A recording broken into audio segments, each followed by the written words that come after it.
Thank you for standing by, and welcome to the Sonoco Second Quarter 2025 Earnings Conference Call. All lines have been placed on mute to prevent any background noise. After the speaker's remarks, there will be a question and answer session. If you'd like to ask a question during this time, simply press star followed by the number one on your telephone keypad. If you would like to withdraw your question again, press star one. Thank you. I'd now like to turn the call over to Roger Schrum, Head of Investor Relations and Communications. You may begin. Thank you, Jeannie, and good morning, everyone. Yesterday evening, we issued a news release and posted an investor presentation that reviews Sonoco's third quarter 2025 financial results. Both are posted on the Investor Relations section of our website at sonoco.com. A replay of today's conference call will be available on our website, and we'll post a transcript later this week. If you would turn to slide 2, I will remind you that during today's call, we will discuss a number of forward-looking statements based on current expectations, estimates, and projections. These statements are not guarantees of future performance and are subject to certain risks and uncertainties. Therefore, actual results may differ materially. Additionally, today's presentation includes the use of non-GAAP financial measures, which management believes provides useful information to investors about the company's financial condition and results of operation. Further information about the company's use of non-GAAP financial measures, including definitions as well as reconciliations to GAAP measures, is available under the Investor Relations section of our website. Joining me this morning are Howard Coker, President and CEO, Roger Fuller, Chief Operating Officer and Interim CEO of Sonoco Metal Packaging EMEA, and Paul Joachimczyk, Chief Financial Officer.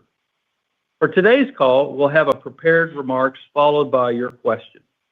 If you'll turn to slide 4 in our presentation, I will now turn it over to Howard. Thank you, Roger, and good morning, everyone. Let me start by saying I am incredibly proud of our team's strong operating performance in the third quarter as we achieved record top-line and bottom-line performance, along with margin expansion despite challenging market conditions, which affected both consumer and industrial demand, particularly in the EMEA region. As slide 5 shows, net sales grew 57%, and adjusted EBITDA was 37% up, while adjusted EBITDA margin achieved a record 18.1% due primarily to improving margins from our industrial paper packaging business. Total adjusted earnings grew 29% in spite of higher than expected interest expense. Our consumer packaging sales and operating profit grew 117%, and adjusted EBITDA increased 112%. Most of the improvements came from the addition of metal packaging EMEA and strong results from our metal packaging U.S. business, where we saw food can volumes up 5%. Our industrial packaging segment also had an exceptional quarter, with operating profits up by 28% and adjusted EBITDA up by 21%. Both operating profit and adjusted EBITDA margins grew significantly during the quarter and registered an 8th consecutive quarter of margin improvement in the industrial segment. Our industrial team continues to successfully drive our value-based pricing model while achieving solid productivity savings. Paul will go through all the numbers and business drivers for the quarter in a few minutes. As shown on slide 6, we successfully entered into an agreement on September 7th to sell our ThermoSafe temperature-assured packaging business to Arsenal Capital Partners for a total purchase price of up to $725 million.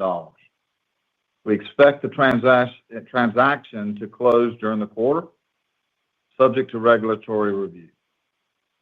The purchase price includes $650 million in cash at closing, an additional earn-out opportunity of up to $75 million based on the business's 2025 overall performance. The completion of the sale of ThermoSafe will substantially complete Sonoco's portfolio transformation from a large portfolio of diversified businesses into a stronger, more simplified structure with two core global business segments: consumer packaging, which consists of our global metal and paper can businesses, and industrial packaging, where we have global leadership in uncoated recycled paperboard and converted products. Pro forma for the transaction, the expected net proceeds from the divestiture, excluding any additional considerations, are projected to reduce our net leverage ratio to approximately 3.4 times. I'm now going to turn the call over to Roger Fuller to give us an update on activities and where we are at S&P EMEA. Yeah, thank you, Howard. Good morning, everyone. If you turn to slide 8, I'll provide a brief review of metal packaging EMEA's third quarter performance, an outlook for the rest of the year, and actions we're taking to improve performance in 2026 and beyond. Third quarter results modestly improved over the same quarter last year, with adjusted EBITDA up approximately 9% and EBITDA margins improving to approximately 18%. Food can units increased 3.5% year over year, but unfortunately, business activity was below our expectations due to macroeconomic headwinds and weaker than anticipated seafood availability. With the vegetable harvest season substantially behind us, we believe the fourth quarter will likely be weaker than we had anticipated based on our customers' projected demand throughout the EMEA region. In response to these challenges, we're taking actions now to improve our competitive position and drive cost savings to accelerate our performance in 2026. As I mentioned on our last call, our team is making tremendous progress in achieving our targeted $100 million in annual run rate synergies by the end of 2026, with savings benefiting our entire consumer metal and paper can portfolio. Our team expects to further drive procurement synergies in 2026 after they were delayed in 2025 due to the late closing of the acquisition. In addition, we're right-sizing our manufacturing footprint to match our customers' demand profile and better leverage our operating costs. We're also building out our commercial team and have active growth projects that are focused on increasing our exposure to more non-seasonal products. As an example, we're making capital investments to gain new pet food and seafood business in Eastern Europe, which will improve our mix with our large vegetable can customers. In closing, while I'm not satisfied with our recent performance, I'm encouraged by the receptiveness Sonoco has received from our customers and our team's focus on taking the necessary actions to drive improved performance going into 2026. So I'll now turn over to Paul for the quarterly financial review. Thank you, Roger. I am pleased to present the third quarter financial results starting on slide 10 of the presentation. Please note that all results are on an adjusted basis and all growth metrics are on a year-over-year basis unless otherwise stated.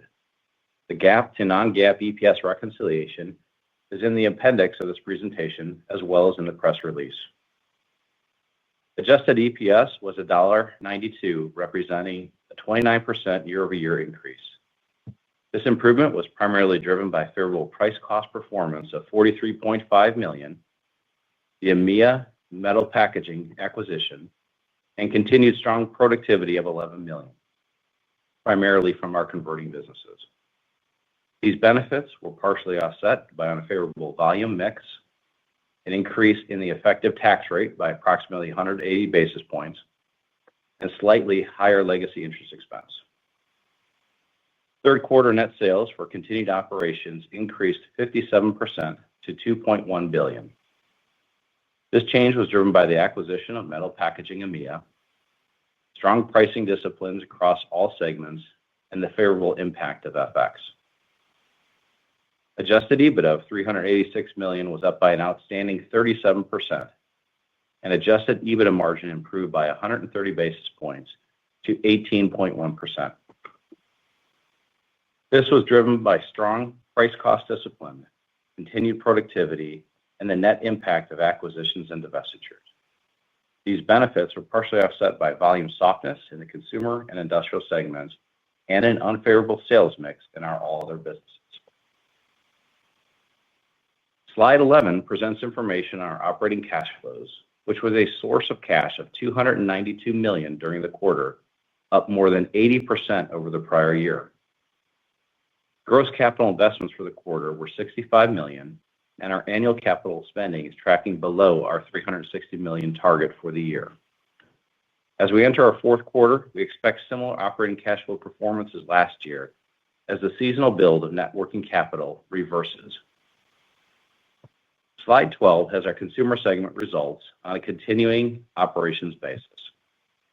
Consumer sales were up 117% due to the metal packaging EMEA acquisition, price increases implemented to offset the effects of inflation and tariffs, and the favorable impact of foreign currencies. This was offset by unfavorable volume mix. Our domestic metal packaging business presented higher sales versus the prior year due to higher food can units and price, which was offset by unfavorable mix.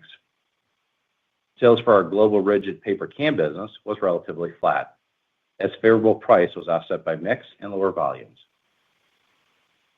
Adjusted EBITDA from continuing operations grew an extraordinarily 112% year-over-year due to the acquisition, favorable price disciplines, continued productivity gains, and the favorable impact of foreign currency exchange rates. This was offset by weaker volume year-over-year. Now let's turn to our industrial segments slide on slide 13. Sales were flat year-over-year at $585 million, with the recovery of price offset by volume softness and the exit from our Chinese paper operations. Adjusted EBITDA margins expanded 360 basis points year-over-year in the third quarter and increased by $21 million to $123 million, representing a 21% increase. Adjusted EBITDA was positively impacted by price, improved productivity, and fixed cost savings resulting from footprint rationalizations in North America and headcount reductions in Europe and Asia. Slide 14 has the results for the all other businesses. All other sales were $108 million, and adjusted EBITDA was $21 million. Sales were higher versus prior year due to higher volumes in ThermoSafe. Adjusted EBITDA improved 2% to $21 million as favorable productivity and fixed cost savings more than offset the negative impact of unfavorable mix and price cost.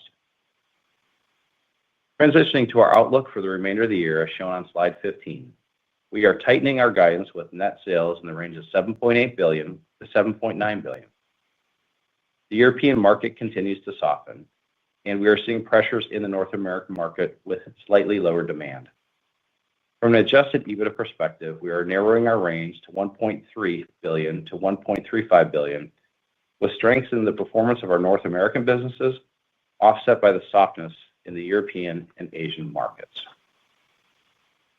We are reducing our adjusted EPS range to $5.65 to $5.75.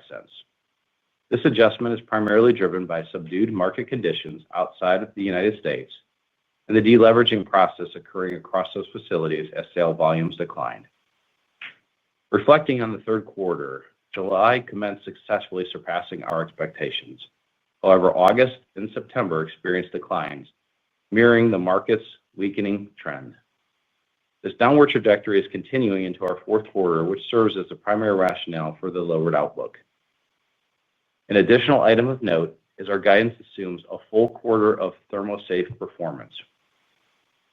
Given the projected pressures in our sales and operating profits, we are adjusting our operating cash flows range to $700 million to $750 million. Over the next 90 days, we'll be closing out 2025 and getting ready for our Investor Day, which is scheduled in New York on February 17, 2026. We are very excited about the strength, stability, and simplification of the new Sonoco and the competitive advantage it creates in the marketplace. We intend to lay out our roadmap over the next 3 years to show how we're going to grow our businesses, strengthen our balance sheet, and continue to drive margin expansion. I will now turn the call back over to Howard for closing comments. Great. Thanks, Paul. We look ahead at the remainder of the year. Our top priorities are to continue building momentum for growth and improving our competitive position by further reducing our cost structure. As the graphic shows on slide 16, we believe our consumer and industrial businesses have solid funnels in place with several new products and market launches planned in 2026 and beyond. We believe we can continue to gain additional wins with both aerosol and food can customers in North America, as we have successfully done through this year, with can units up approximately 9%.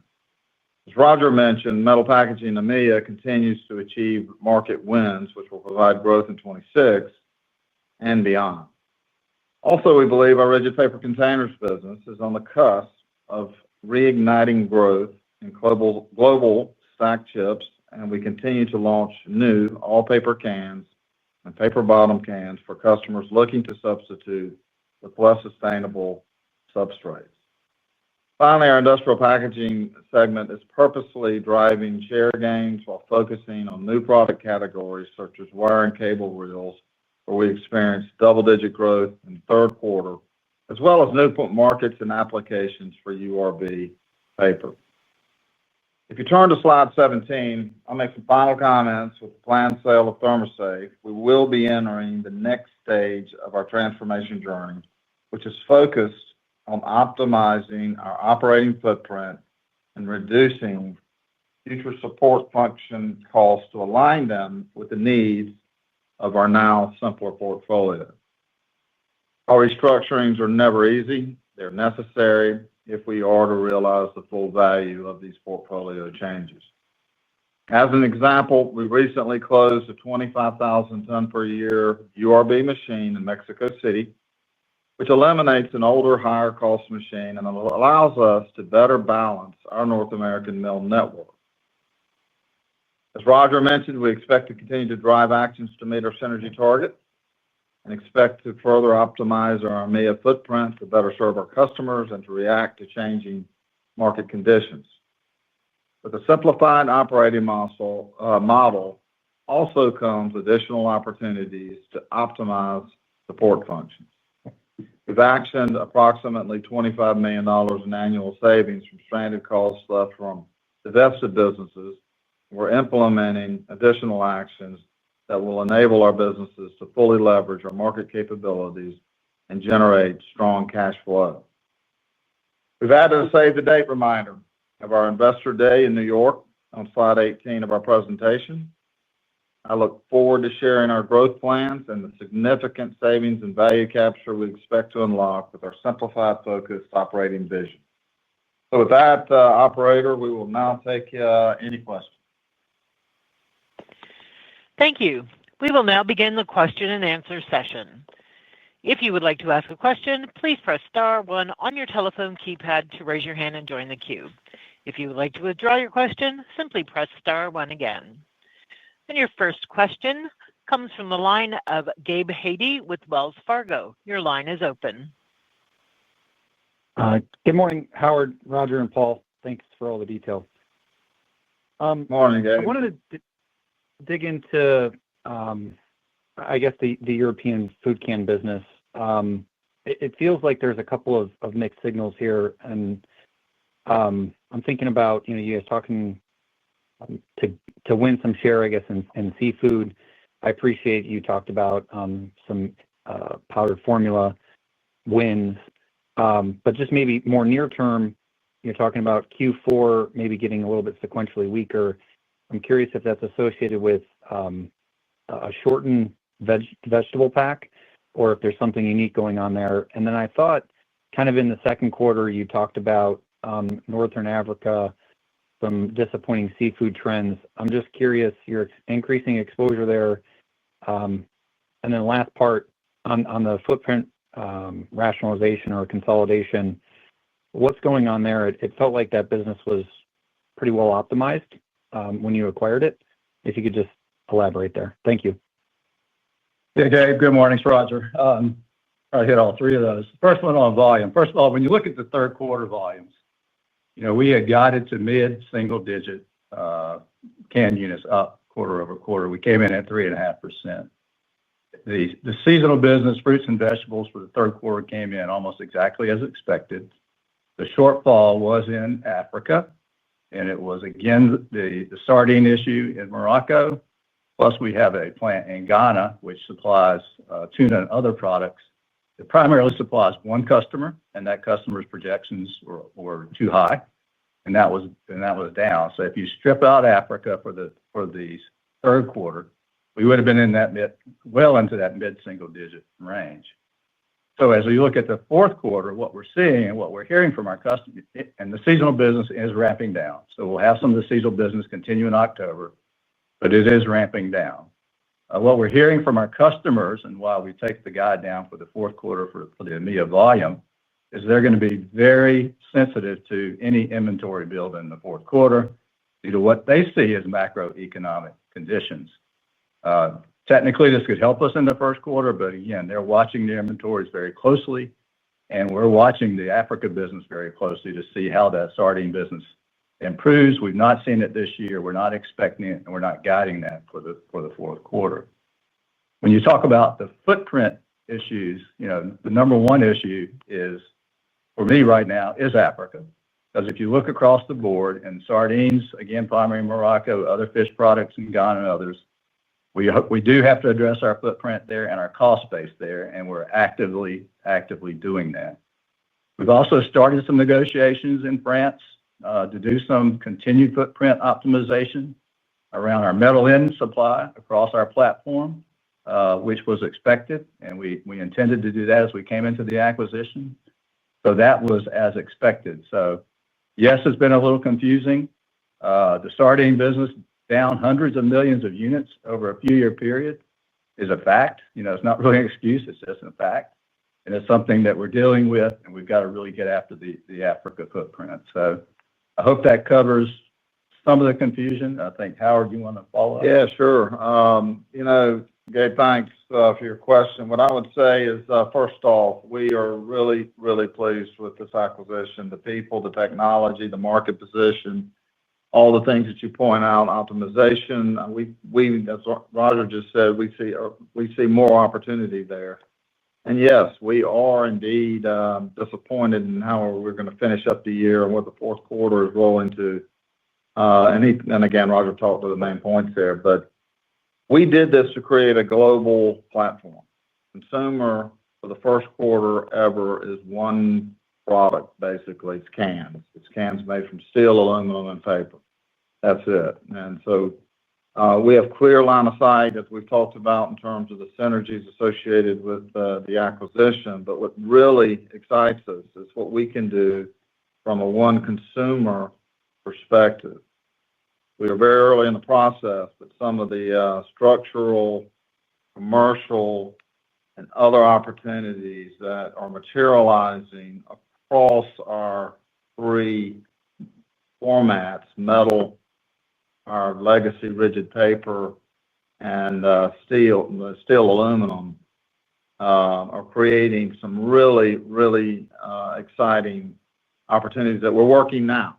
And so as we talked about February, when we go into February, we'll be able to talk more. But different ways to manage, run, go to market than we ever even thought about as we started on this journey that are incremental that, again, we'll talk about in more detail February.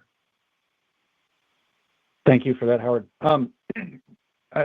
Unfortunately, we tend to be greedy over here, I guess. If we think about big moving parts into 2026, just to make sure we're calibrated properly, and we pick the midpoint, $13.25, just to remind us, that does include $50 million TFP contribution in the first quarter. And then assuming that the ThermoSafe transaction closes, that would be another $50 to $55 million adjustment, again, starting with that $13.25. You've talked about actioning about $25 million of stranded cost savings, SG&A, et cetera. I'm not assuming all that hits in 26, but a decent portion of it. And then, we'll make our own assumptions about volume effects and price cost. Is there anything else that we should be thinking about? I mean, would you say in the fourth quarter you talked about, Roger, throttling maybe production in the food can business to keep inventories in check? Do we have an estimate of order of magnitude what that might be hitting Q4 earnings? Yeah, Gabe, this is Paul. And answer your question there too. You're thinking about the stranded costs. You're thinking about TFP and ThermoSafe. Exactly correct. I'd say the one element that you probably have to factor into your model for next year is the reduced interest expense. that we're going to be using the proceeds from the ThermoSafe sale and transaction that Howard talked about earlier in the call. All of those proceeds will go directly to debt reduction. So I'd say that'd be the largest element to change on there too. And if you think about our Q4 performance that's out there, you can see our operating cash flow guide did come down. That does create a little bit of a strain on the ability to pay down our debt. So that's why we are experiencing a little bit of higher interest rate expense that's out there too. So as you're modeling in your Q4 projections that are out there, and this wasn't a direct question, but interest expense should be in the range of around $50 million for the quarter. And all the other performance will be a little bit muted just due to the overall consumer demands that we're seeing really in the EMEA regions that are out there today. Thank you. Your next question comes from the line of George Staphos with Bank of America. Your line is open. Thanks, everyone. Good morning. Thanks for the details. And congratulations on the progress. I guess my first question, I know we'll get more of this in February, but is it possible at this juncture to quantify some of the cost or revenue synergies you expect to get from having a metal and paper can business together? And can you give us a couple of, for instances, in terms of what you already think you might be able to pick up commercially? Yeah, George, you want to do your follow-ups now? No, we'll start first with that question, if possible. Yeah, I know, and I hate it that but you started out correctly. It's too early for us. I truly mean it. It's been in the last, month or so that we've really got into this, and things have started to settle down from an integration perspective. And when we start stepping back and we're saying, wow, we've got plants on top of plants around the world. How are we managing geographically? How are we managing substrates that are very, very similar? So we got a number in mind, but we got to work that a little more. But we're actioning now to be in a position to start generating the savings side of this thing as early as the first of next year. But what do you think? What do you think the long-term EBIT growth is for the consumer business as it's currently constructed? And look, the reason behind the question, we recognize all the M&A heavy lifting that's been going on at the company the last year and a half, 2 years. Having said that, this quarter, you're very happy with the platform. You love the structure, et cetera. But the sardines don't swim. The pack is late, and the volumes wind up being really not particularly good, and nor is the earnings. And you spend a lot of capital to build out this platform. And so that's kind of the reason behind the question. So if you had a view on what you think the long-term EBIT growth is for the combined consumer business, that's what's driving the question. If you had a view at this juncture, if not, we can move to the next question. Yeah, well, we have a positive view. I can't sit here and give you a percentage point at this time, but we did this for that very reason, to grow the profitability of the company. And you can talk about individual, fair enough, in terms of I'm a hell of a fisherman, but I can't guarantee you that I'm going to catch fish every time I go. But that's the thing. You worry about your controllables, you're not your non-controllables. And that's where Roger talked about getting right-sized, structuring. And when I talk about, and you asked about commercial opportunities across substrate, it's amazing once we started putting pen to paper to say how many people are buying one or the other from us that we could materially take advantage of. So all our conversations right now, all of our actions that we're taking right now are to do exactly what you're saying the expectation should be, that we should be growing our profitability on into the long term. And we have some very chunky growth opportunities in front of us as we sit here today. And that's without consideration of what if we go to market in a different way? What if we structure our plants in a different way that gives us the positive viewpoint that we have. And I'm really sorry that I can't say, hey, this is, it's going to be 8.75% going forward. We'll talk about this in February. Okay. Understand, Howard. I guess next question I had on cans again in the U.S.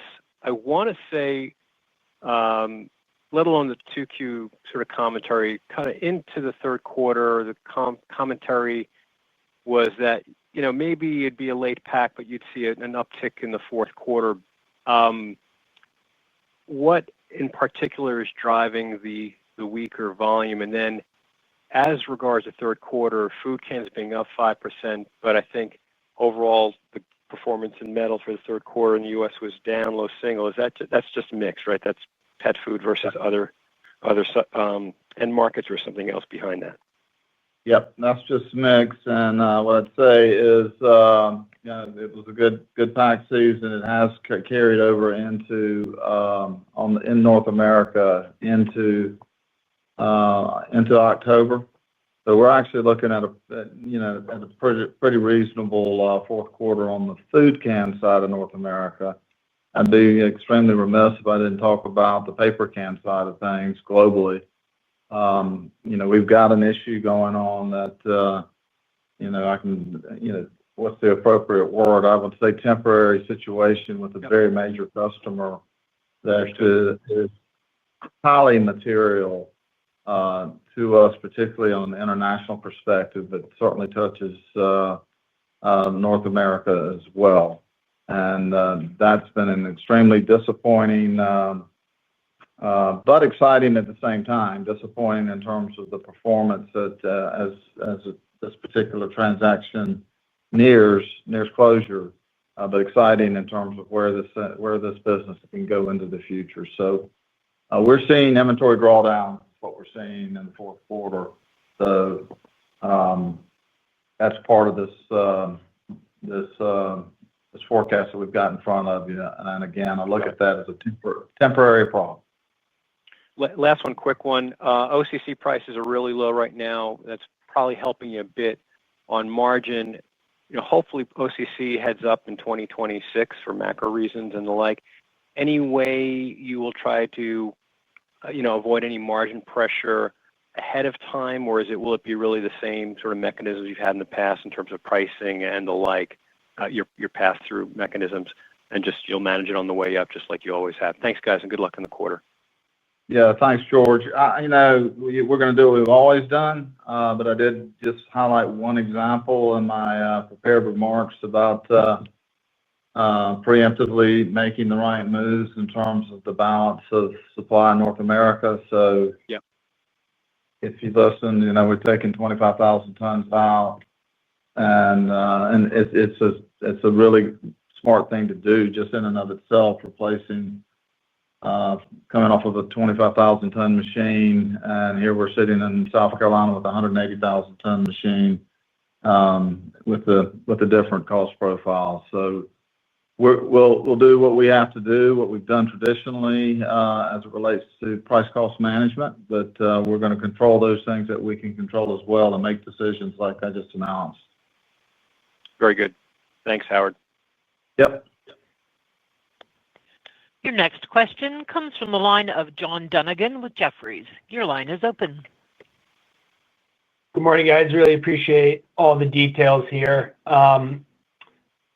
If I could start with the URB mill in Mexico City that you just touched upon, what does that do to your operating rates for the business?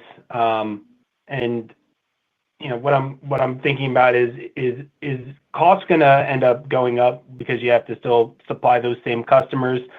So freight, may be more of a headwind next year. And then if you could touch upon much larger price cost spread in both industrial packaging, which obviously you had the price increases go through for URB. OCC, continues to slide a bit, but overall still quite a bit ahead of where we were expecting. Same with the consumer packaging business. I know there was pricing to help cover some of the tariffs, but price cost spread again seemed outside to our expectations. So maybe you can touch upon price costs for both those segments going into 4Q and 2026 and how we should be thinking about that. Sure, John. Let me start with your opening around the mill network. First off, we're running in the low 90s. We've been proactive and aggressive all along the way in terms of making sure we had a pretty balanced portfolio here. As it relates to Mexico, that's a math decision as well as a capacity control, but a capacity-oriented decision that it just makes better sense. I mean, the math says that 25,000 tons coming off of the mill across the border versus what we can do from a leverage perspective with much larger facilities here. So strictly a math equation. Price costs going forward, we'll see what happens. Very similar question to what George asked. I wouldn't surprise us to see OCC, hopefully, as noted, that markets are going to continue. And that's what happens. If OCC starts going up, markets tighten up. That's a sign of markets tightening up and that price costs. There's two forms of that. One is contractual related to the indices, and others are just good management of our cost side of the business as well. So are we going to? No. I mean, we've got it's a big quarter for us in industrial, and we expect that it's probably going to slip through the course of next year, but be at levels that very consistent with the last 3 or 4 years, which is remarkably higher than the old Sonoco. Yeah. Hey, John, add one real question on the URB mill closure there too. This is really to get us to be maintaining an operation efficiencies in the 90s. So this is balancing the overall portfolio. As we started to see, we had redundant capacity across the network and structure, and we wanted to make sure we maintain that because at that efficiency rate, we had to balance out logistics costs and everything else like that to make sure that the net transaction actually was a benefit for the overall company. But our goal is to maintain all of those facilities in the 90s, and we started to see the trend of it starting to be a little bit over capacity in the market space. So just to give you a little bit more context on that. Yes, and the total cost of the transaction after it is down, just to be clear on that. Okay, that's helpful. And then just a couple more questions on the bridge in 2026 that Gabe had touched upon earlier. I'm sure we'll get more insights in February, but just thoughts around with the moving pieces in SMP EMEA. What are you kind of expecting out of that $100 million or so synergy run rate by the end of next year? How should that be flowing through? And in terms of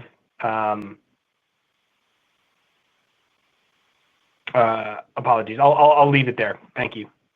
Yeah. And John, Roger had mentioned too, we're on track to getting the $100 million of synergies, and I want to stress by the end of 2026, and that would be the full run rate. Year to date, we're kind of expecting to have a run rate of $40 million by the end of 2025. And the goal would be to achieve that full run rate of $100 million. Now, you could say that's a $60 million more run rate you have to go get. And then timing of this, as you can imagine, in Europe, it does take longer to take those costs out and those stranded costs and other synergies that are out there. So you could split the difference and say roughly $30 million will be actually realized in 2026, with the remainder coming into 2027 and beyond. Very helpful. Thank you. Your next question comes from the line of Anthony Pettinari with Citi. Your line is open. Good morning. Morning. You talked about potential reacceleration in RPC, which I guess was down low single digits in 3Q and is expected to be down that much in 4Q.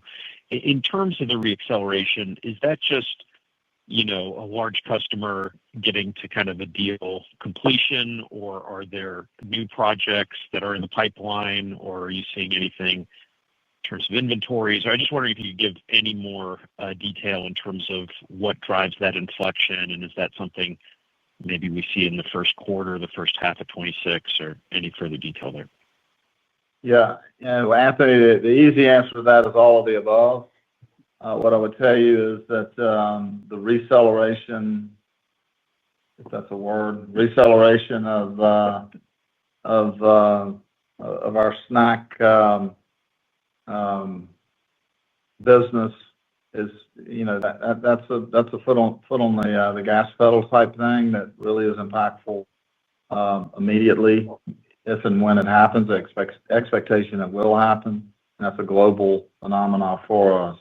We're continuing to win as it relates to all paper solutions in Europe. We're adding those capabilities to the U.S. Those are more incremental. They build as big as the business is. You win 50 million units. Doesn't really, it's rounding error, but over time, and what we're seeing is a trajectory in that direction that will continue to build momentum throughout. So I'd suggest to you that we're really bullish about the paper can side of the business, and then you start adding that to the synergies that are associated with the metal side. We're looking forward to next year and on into the next coming years with what these businesses can do.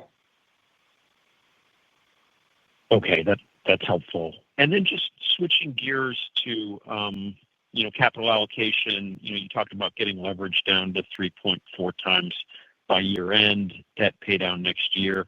I'm wondering if you could talk a little bit more about the capacity for share repurchases in terms of when you'd be able to really buy back at scale, in terms of timing or leverage threshold, or is there an opportunity to maybe pull that forward given valuation of the stock? And then I guess related question, the $100 million run rate synergies that you're going to get in 2026, is there a cash cost associated with that we should think about when we think about that 2026 cash bridge? Yeah, Anthony, I'll start with I'll call it the capital allocations. And that strategy we will really lay out in our February meeting. But I want to reiterate too is we are committed to, as an organization, to getting our debt structure down. We talked about our last call, getting our debt leverage ratio to 3 to 3.3 by the end of 2026. You can see we'll be at 3.4 by the end of this year. So very strong performance. Once we are at that level, it does offer us the optionality to go do things like share repurchase and other activities. But debt in the near term is going to be our primary capital allocation strategy that's out there. And I'm not kind of delaying the question, but I really want to wait for that roadmap in February to give you the full capital allocation story that's out there. Now, the $100 million of synergies and cost outs, we have put in a significant amount of money in restructuring charges already to date. We will have to allocate some capital to that in 2026. That amount has not been released, and we haven't disclosed that. But I will say there will be capital definitely allocated towards that as a priority to hit those synergies and run rate. Okay, that's helpful. I'll turn it over. Your next question comes from the line of Mike Roxland with Truist Securities. Your line is open. Yeah, thank you, Howard, Roger, Paul, and Roger for taking my questions, and congrats on all the progress. I just wanted to follow up on Europe again. And can you give us some more color on EMEA, S&P EMEA, and the cost savings that you're looking to achieve? It seems like the business is facing headwinds that you think are structural, given the cost actions you're pursuing and the end market realignment. So any additional color you can provide on the cost you're looking to take out dollar-wise, and whether you think there's been a structural shift in EMEA relative to your initial expectations. Yeah, Mike, thanks. It's Roger. Yeah, I think if you look at what we've actioned, first of all, you've got the synergies that Paul just talked about, so I won't repeat that. Then you've got the incremental cost outs that we're actioning now as a result of learnings that we've had in the marketplace. Typically, and we'll share the more numbers in February, but typically we're getting 1-year returns on these cost outs.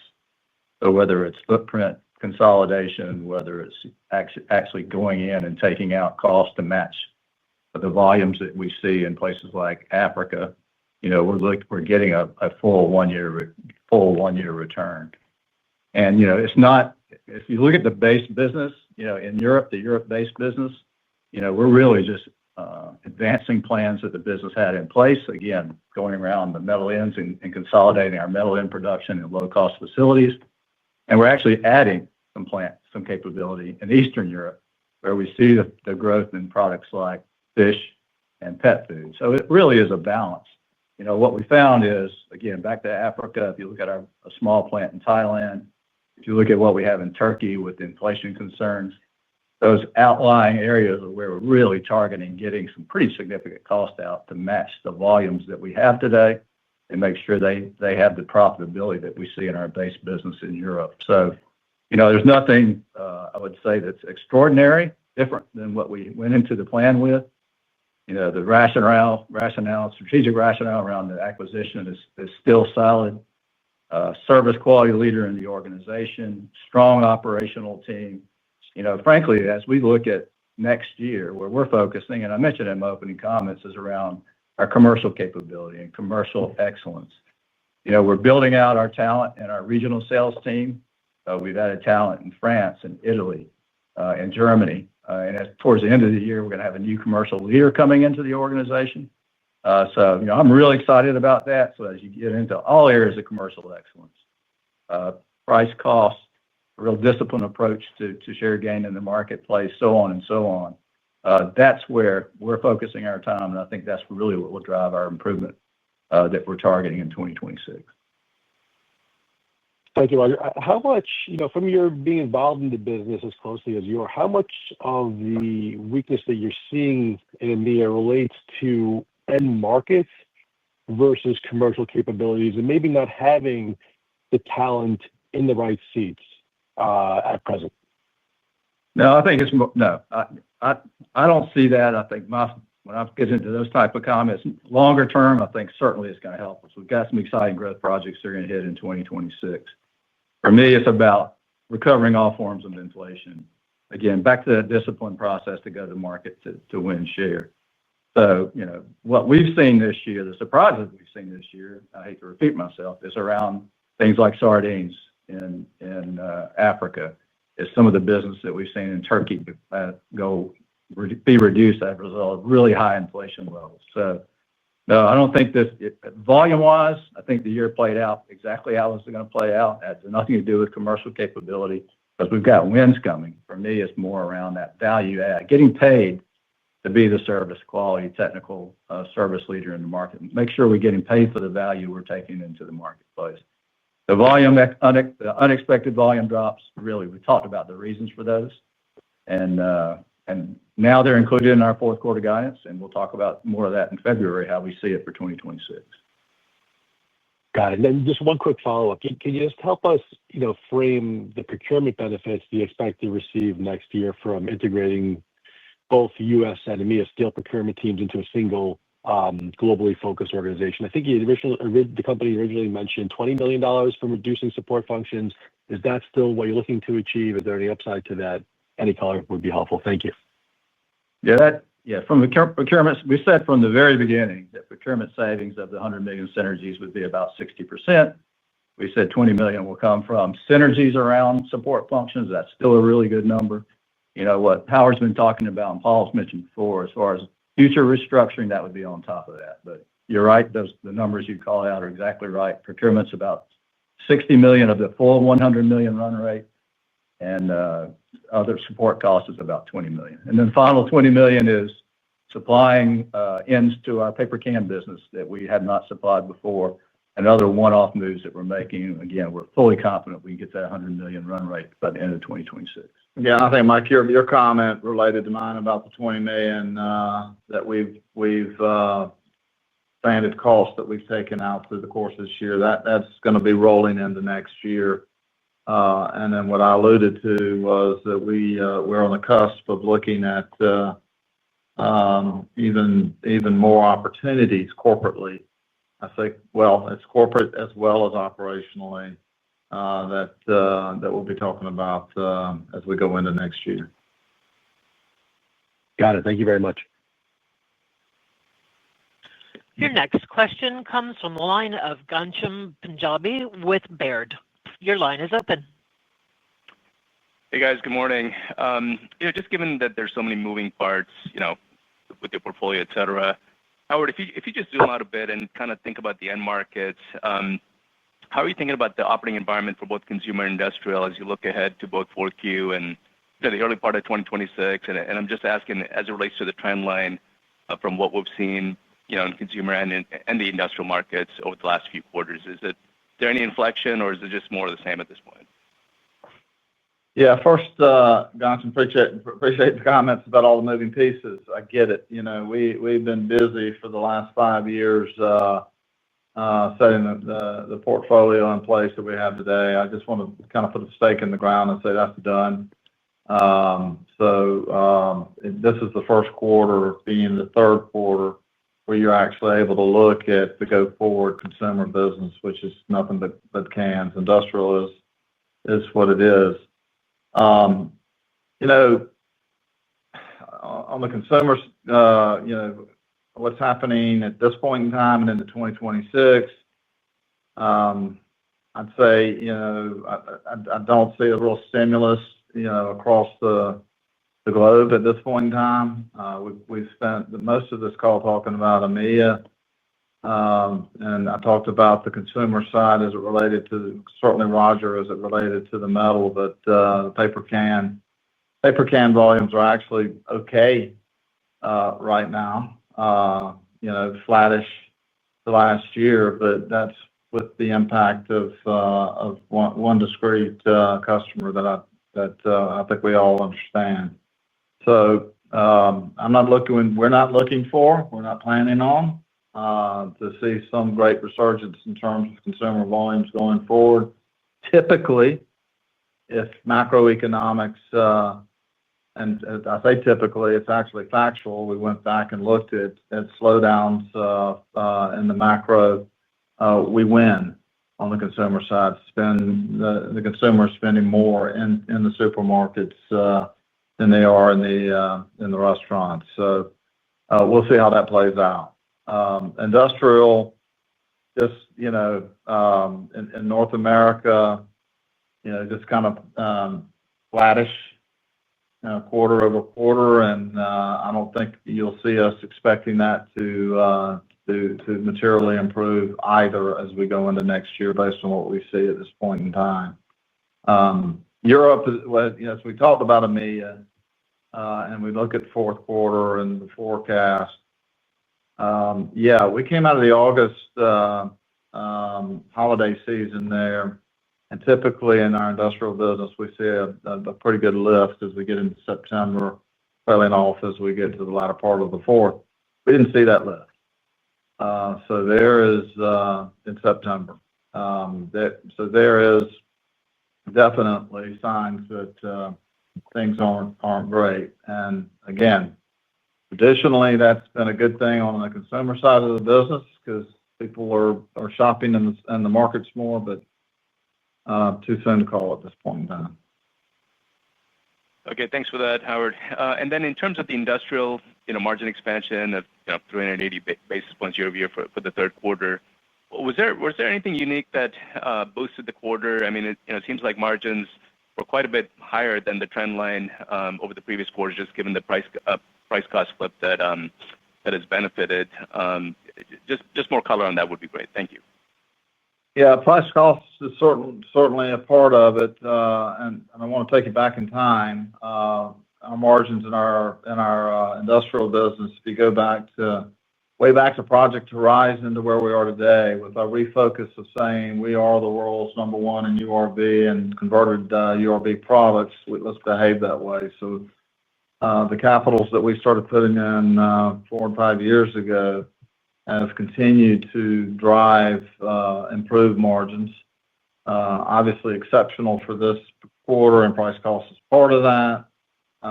But I'd be remiss if I didn't say that, as example, our North American team has completely restructured how they manage the business, how they look, and how they view the business. And what I'm saying is we no longer here have a paper division and a converting division. They're all one.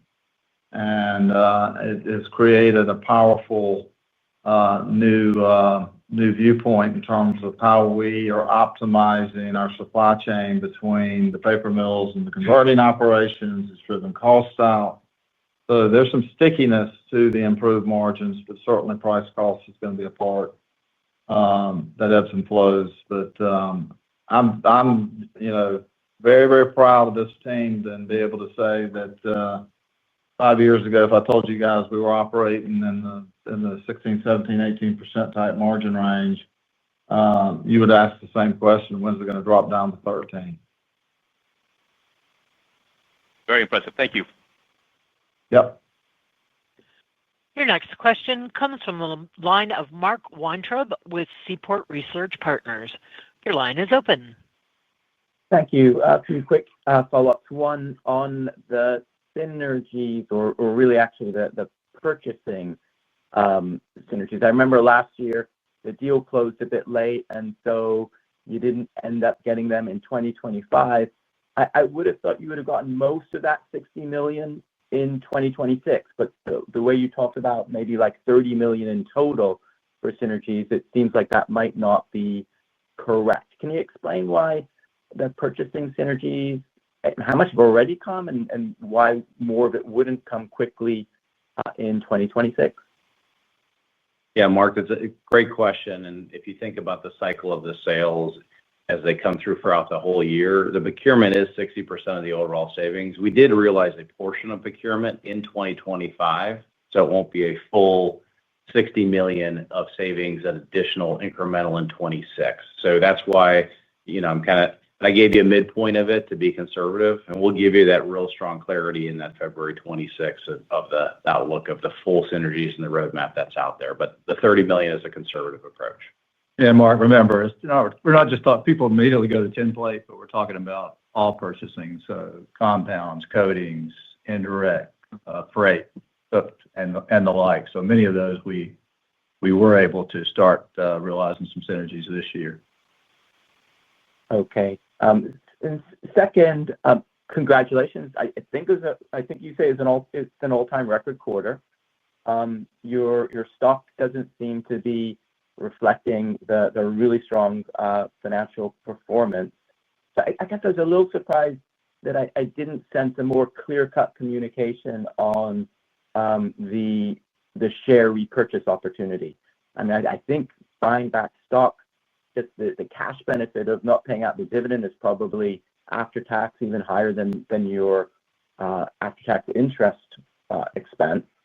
And I was just wondering, is that a function of like debt maturities that you have to be conscious of, or why not kind of a more, this is a terrific opportunity to take advantage of what's a mispriced stock given the financial performance you're putting up and think you're going to continue to achieve?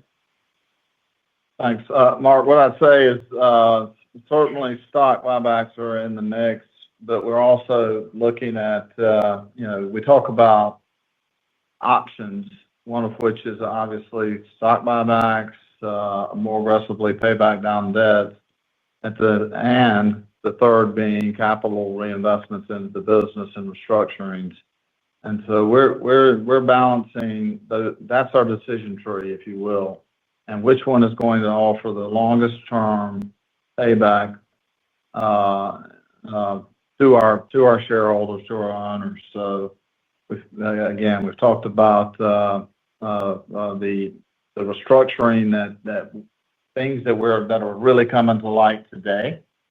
I talked about very chunky business wins and opportunities that we're looking at that are going to require, in some cases, fairly significant capital. So we're taking the approach that at this point in time, let's stay on the path.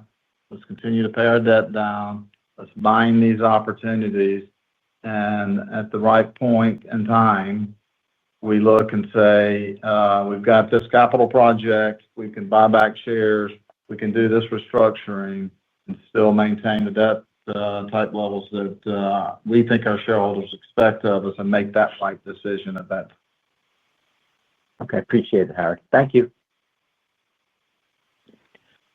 Your next question comes from the line of Matt Roberts with Raymond James. Your line is open. Good morning. Following Anthony's question earlier on RPC, any indications on when new international capacity, specifically Thailand, will begin to ramp? How many points of incremental volume is expected from that? Or is customer merger timeline still a drag into 2026 and potentially delaying any benefit there? Yeah, so we're ramping up. We are starting up as we speak. So first line's up and running, going through qualifications with the customers. So things are moving forward. What I'll tell you is it was when first presented to us, and we've mentioned it to you guys, the intent is this will be the world's largest paper can facility in the market. So we've got to see this transaction close. The expectation would be that would remain the objective. But at this point in time, we're just kind of starting up and on hold. So we've got a new facility that's ramping up pretty aggressively in Mexico, and we've got capacity additions that are fully ramping up right now in Brazil. So, Matt, I wish I knew. It's all quiet right now until things clear through their processes. Howard. Second, you mentioned investments in pet and seafood in Europe. What is the timing of when those come online? Any CapEx considerations next year? And relatedly, what is the mix of these categories expected to be versus what it is now? And how do the margins compare to the system average for metal packaging in EMEA? Thanks again for taking the questions. Yeah, Matt. Yeah, capital would be in process as we speak, and that'll run into the first quarter of next year. So you're looking at growth coming really probably starting the second quarter of next year. If you look at fish and seafood and pet, they're both today about 15 to 17% share of our overall market. Pet's the really mover. We see it going to 20%, and the same for seafood. So pretty nice gains in both those markets again. With the whole idea being our seasonal business is very good businesses, but it's very seasonal. So it's really to spread out and better leverage our operations. As far as EBITDA margins in that business, pretty much average. We're approached 18% in the quarter. So I'd say it's maybe slightly better than some of our average margins. But with the incremental investments, it'll be ramping up starting, let's call it, at the beginning of second quarter next year.